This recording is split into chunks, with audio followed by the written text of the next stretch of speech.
What's up, guys, and welcome back to Learn to Play. Today we're going to actually learn to cast a little bit more. I'm going to basically go over all the things that I do in preparation for cast. Since recently I have indeed gone over to Burbank, casted some WCS action, looking to do a lot more in the future, and I just figured, there's going to be so much content out there, and it's so hard to be able to cast effectively, and a lot of you guys are aspiring casters, a lot of you guys want to know what the whole process is behind things, and I'm here to just shed a little bit of light and help things out. So, what is casting? Right? Casting is basically we're going to look at a game and try to make things as interesting as possible. We do that by telling the stories a little bit better. A lot of people are like, oh, well, you need a good play-by-play caster because you need to be able to hype the parts that are really not interesting. And that is completely false. Completely false. It's the wrong mindset that you want to get into. Now, of course, you want to make things interesting when it's bad, or when it's slow, I should say, specifically in the beginning and part of the Swarm games.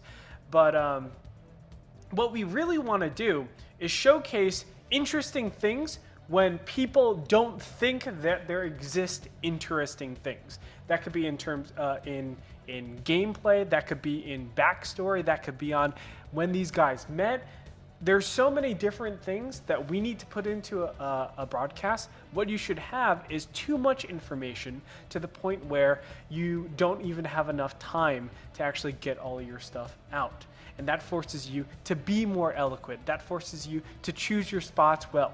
And a big part of all of it is going to be not using all of the information, letting the position really showcase when you're going to be using what particular information it is. For example, if I know, let's say, Puck trained 17 hours for this particular series, I need to know when it is appropriate to do that. At the end of a match doesn't make sense. Like, oh, well, Puck trained 17 hours for this. How does that add, right? What does it do? Whereas in the beginning, we're talking about how both of these guys prepared for their particular match. I could say, oh, well, I know that Puck did this, and this, and trained for 17 hours just trying to get this down. That's something that's interesting. So something to keep in mind, don't always use all your information. See what the position calls for. If you missed your timing, oh well, you have useless information. But what we want is so much information on the players that you have to fit it in rather than it being the other way around. We don't want it to be where there's not enough information for us to talk about and we're just spouting out complete, utter garbage, because that's what really tilts, I would say, a lot of pro gamers.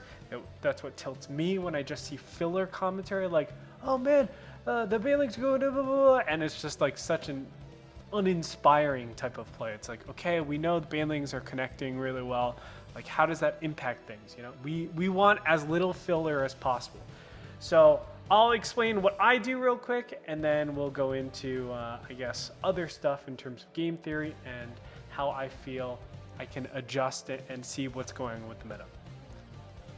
So for StarCraft, the first incredible resource that exists out in the world is Aligulac.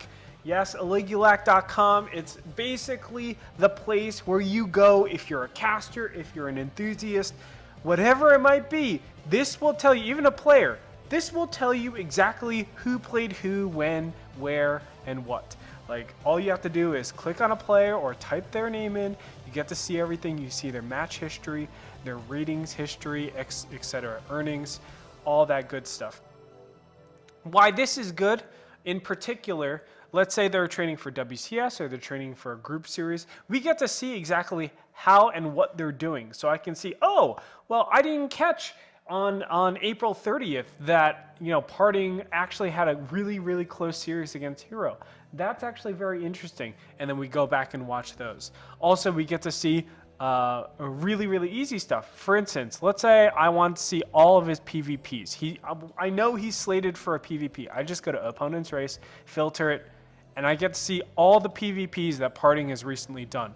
And let's say I want to see, like, of all these players, I know Parting's going to be playing against MC. So we look, oh, last time they played, it was 2-1. Let's specifically go to this and watch this and see what happened. Was it luck? Was it skill? Was it, whatever it might be? And we write this down and we make sure that we know for the cast, say, hey, in the beginning of the cast, they met up in, 3 months ago, or really 2 months ago at the end of February.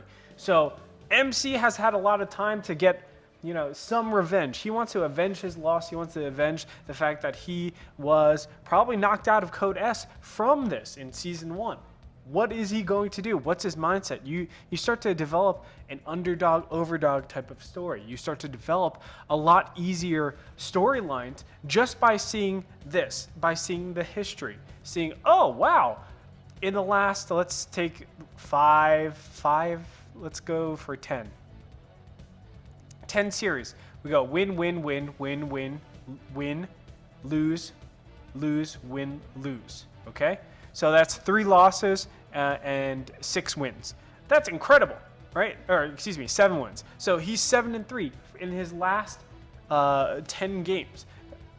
We weight the most recent ones a little bit more than saying, oh, well, let's take a general stat like, oh, he's 64% overall. That's important. Don't get me wrong. His career is important, but most importantly, in StarCraft is your most recent games. You want to look at those and say, okay, based on this, Parting's results are very consistent. Parting is doing very well in PvPs overall. Now we can see what his style is. So next, we're going to move on. We have to do this for each player and each matchup, right? Especially when we're doing WCS. So now we go into SSL 2015 Season 2. We look this up. So I'll do it with you guys. I'll go SSL Season 2. What am I looking for? Parting versus Hero. Let's go to YouTube. Hero versus Parting. This was just uploaded. This is the beauty of SSL, obviously, that we could just go into the games and go from there. So what we're looking for when we're going into the games is basically setting. Well, I have to go through this ad. So sorry. All right. So what we're looking for while we're watching this is basically anything weird that you wouldn't do, and your own style. So for me, it's a lot easier because I play at like a C or D team type of pro gamer, right? Like I'm definitely not A class. I'm definitely not B class in my opinion. Maybe low B and then C for around C. For sure, at least D or better. That's how I view myself. So I'm looking at this matchup in PvP, and I'm saying, what are all the things that I wouldn't have done that Parting does? So I'm just analyzing this, and I'll even go through one of these. I'm skipping ahead. I normally click here and then use the right arrow, and that'll skip forward. So something like this. I'm looking at the Mothership Core. I say, okay, I'm not normally pushing out with my Mothership Core at this time. I'm seeing if he Mothership Core scouts or not, that kind of thing. I'm also seeing, okay, if I'm Parting, am I defending against all the different things that I could be defending against? And by going Stargate, I think I am for the most part. Also, I see a Robo coming up. So he goes 1 gate, Stargate, Robo. That's incredibly greedy if you know your opponent is not going in expansion. So I ask myself, is he going in expansion? Does Parting know that he's not going in expansion? So we're already seeing that Parting is making a ton of assumptions going into this game. This is the style he likes to play. He likes to play this very mind gamey style where he's trying to be abusive. It's not necessarily theoretically correct, but okay. He's prone to these type of attacks. We're gonna see. In my opinion right now, Parting should die based on how greedy he played. He expecting Hero to take an expansion, and of course he didn't take an expansion. So let's find out what happens. Does he lose his expansion? Yes, he does. And from here, I think Hero's just way far ahead just because he's been able to kill a lot. And we're going to see if I'm wrong or not. Is parting doing anything crazy? I'm also looking at the production tab, the units tab, and this is a way to get through the game as fast as possible while maintaining like as much information as possible. A lot about casting is not watching every single thing. It's too much content to actually take in. What you have to do is try to gain as much information from the smallest amount of things. So already I can see parting. He's made a lot of assumptions. I can talk about his. Let's go back to my screen.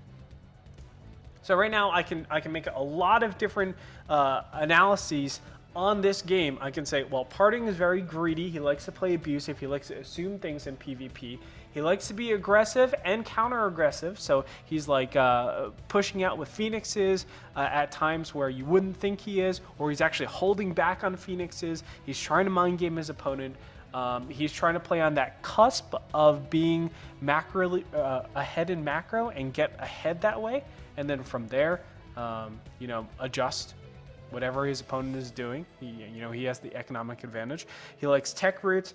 He's not putting on one base pressure. Okay, that's all the stuff that I got from game number 1, right? Game 1. Also, he's not doing things like mothership core scouting because he's getting denied in early games. So I go through everything, and I have this assessment of parting just from one game. You make that your assessment, and that's it. 100%, that's how parting plays based on his most recent type of PvPs. And, obviously, if he doesn't do that during the game, you mention that. Like, oh, wow, this is a style that parting didn't do in recent PvPs. Because all that matters is your most recent PvPs. Do I care about a PvP that he did 2 years ago? Absolutely not. It's completely useless to us. So we're looking at that. And then we keep looking at more and more and more and more games, okay? As many games as humanly possible for your time constraints. So let's say I can only watch 5 games with each person. I looked at this PvP, I gave my analysis.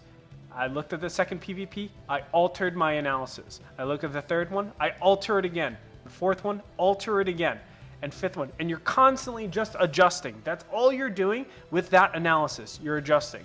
And if he does something like a super comprehensive play and he plays it in a way where, he's checking for everything, I would say he's a very responsive player. He doesn't play, he tries to be abusive sometimes, and he tries to do, very, very standard economic openings or whatever it might be. But if he changes up the style, that still says something. He's not locked into a certain thing, whereas a lot of times people have almost like an affinity to playing the same style over and over and over again. So that's in general how I go through all of my players. And then what's important is your handy dandy notebook, right? We have to list everything out. Of course, there's a blinding light, so I'll try to, come on. There we go. Blinding light, no reflection. We want to list these out, see what's going on, and talk about the matchups. So a lot of times when I'm writing stuff down, I have Violet versus QXC or something like that. I go over, their past. I go over their styles. I write down exactly what I think is going to come of whatever it is, right? I think QXC is going to win. I think QXC is going to lose. Whatever it is, at least have an opinion. That way you don't have to think about it when you're on cast. The more you think about before a cast and the more you prepare, which is really what it is, it's just having your own opinions about that particular thing, the easier it is to cast, and the easier it is to not fumble on your words. And of course, if you know me, I have been known to fumble on my words a lot. In the past, I've had a lot of trouble doing stuff. And I realized that my preparation is a lot different than I would say a lot of other people's preparation. Mine is, I just formulate my opinions beforehand, think about it in my head, and then from there, it's like super easy. I don't have to go through the play-by-play nearly as much because I know what's going to happen a lot of times, so it's a lot easier for me to cast that stuff. Also, I normally have a play-by-play commentator, but the analysis gets 100 times easier. The talking and filling in gaps gets 100 times easier because I have a huge set of things to already talk about. I have the capabilities of instead of filling that time with filler content It's filling that time with useful content, and that's what casts want to be, in my opinion. In my opinion, this is just my opinion. It might be completely wrong. I might not know what the hell I'm talking about, but at least I hope that it is the right way. As I've been doing pretty well in casts. I would say I do analyze myself a ton, and maybe I go back and analyze myself and show it on stream, and in one of these episodes to help everybody out. But that being said, I hope you guys enjoyed this. It's just like a little learn to cast. I'll be doing it for all the games that I do, whether it be Hearthstone, whether it be StarCraft, whether it be World of Tanks, Dota, League, whatever it is in the future. It's the same routine that I'll be doing. And this is more geared for StarCraft, I know, but it's going to be very, very similar. So in League or in Dota 2, what I used to do when I was analyzing and trying to be a better player, I would go through replays, and basically I would put myself in the shoes of that mid laner or that ADC or that carry, and I would just say to myself, am I doing the same exact move? Am I doing the same exact movements? And whenever they're doing the different movements, I'm asking myself, is this better? Is this worse? What is the reasoning for it? And it's very interesting. Sometimes you're like, wow, I didn't know you were capable of being that aggressive. And sometimes you're thinking like, wow, pro gamers are really stupid, And then you find out like, oh, they have a deeper meaning or deeper reason for it. But always be critical. Try to be critical. Try to go through things and take casting seriously, because I know a lot of people, they always ask me like, how do I become a better caster? What can I do? And a lot of people just shrug it off with learn the game. And learning game is a single facet of being a good caster. I think I have a lot to go being a caster, and I think I'm a lot of times doing the steps to make myself that better caster. Anyway, guys, catch you next time. Hope you guys enjoyed this episode of Learn to Play, Learn to Cast, and as always, do what you love what you do. I'll catch you next time.